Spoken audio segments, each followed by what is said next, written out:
আসসালামু আলাইকুম, welcome my golden ডিম পেজ। আপনারা সবাই কেমন আছেন? আশা করি ভালো আছেন। আলহামদুলিল্লাহ, আমিও ভালো আছি। আজকে আমরা চলে যাব মেঘনা নদীতে গোসল দিতে। আর আপনাদের সামনে আমি আছি জুনায়েদ আহমেদ, আর আমার সাথে আছে আমার টিমমেট মোহাম্মদ রাইহান, আর আমাদের সাথে আছে ফাহিম মামু আর এলাকার বড় ভাই। আমরা হাঁটি হাঁটি পা পা করে চলে যাচ্ছি মেঘনা নদীর তীরে। এই নদীটি আমাদের বাসা থেকে বেশি দূরে না, হেঁটে গেলে প্রায় 10 মিনিট সময় লাগে। বলতে বলতে 10 মিনিট হাঁটার পর চলে আসলাম মেঘনা নদীর কাছে। এখানে এসে মনে হলো না মেঘনা নদীতে আসলাম, মনে হয় মাউন্ট এভারেস্ট পাহাড়ে আসলাম। আর এই পাহাড়গুলোই তৈরি হলো এই মেঘনা নদীর স্রোতের কারণে। আর আমরা যেভাবে লাভ দিয়েছি মনে হয় দীর্ঘ লাভ খেলতে আইছি, যা এই খেলাটা আমরা স্কুল লাইফে খেলতাম। সর্বোপরি চলে আসলাম মেঘনা নদীর পাশে। আর এই মেঘনা নদীটি বাংলাদেশের একটি গুরুত্বপূর্ণ নদী, যা দেশের দক্ষিণ পূর্ব অঞ্চলে প্রবাহিত। আমার টিমমেট রায়হান এই বাঙ্গুনি দেখে পুরাই অবাক, আর এই মাটির নিচে পড়লে পুরাই ডাই। যখন পিছনে তাকাইলাম রায়হানে মাটির সাথে নাচতেছে। কইলাম কিরে কিরে নাচস কেরে নাচস কেরে? কইলো আমি বাঁচতে চাই না, আমি মাটির সাথে মেঘনা নদীতে মরে যাবো। সব কথা বাদ দিয়ে এখন গরমের ঠেলা সামলাই। তিন বেটা গুত্তুম মাছের মতো লাভদা ফুরা গেলাম মেঘনা নদীর মধ্যে। আর সব ডিলা ফাইতাছি ফুডি মাছের মতো, আর এক একজনের কলজাটা কই মাছের মতো। আর সব শয়তানের মাঝখানে তো একটা শয়তান থাকে, এই শয়তানটা হইলাম আমি। কি করলাম একটা বুদ্ধি বাইর করলাম। আর আমি যে বুদ্ধিটা বাইর করবো এই বুদ্ধিটা তো কোনো সাধারণ বুদ্ধি হইতো। আমি আর মামু চিন্তা করলাম এক ডিল দিয়া নদীর মাঝে নিব। আমরা দুই বেটা ট্যাংরা মাছের মতো শুকনো হইতে পারি, কিন্তু একটা শৈল শক্তি ফালোয়ানের মতন। দুই বেটার সব শক্তি প্রয়োগ করলাম, মাত্র গেল 2 হাত। আর এই 2 হাত মনে হইতেছে মেঘনা নদী পার করে লাইছি। খুশি টেলা নাচতে নাচতে গেছি গা দুই বাচ্চা ছাড়া। চিন্তা করলাম নিজেরও তো একটা আনন্দ আছে, নিজেও একটু আনন্দ করে লই। দিলাম এক প্রাচীন কালের ডিগবাজি, যার মাঝে রয়েছে হাজারো লোকের অনুভূতি।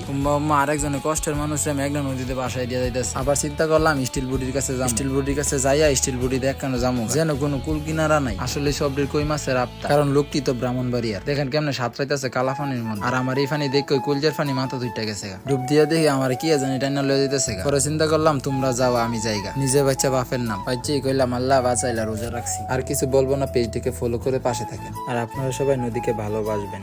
এভাবে নদী আমাদের সঙ্গী, আমাদের বন্ধু, যাকে প্রতিদিন আমাদের জীবনের ভালোবাসা এবং শ্রদ্ধা দিয়ে সঙ্গী হওয়া উচিত।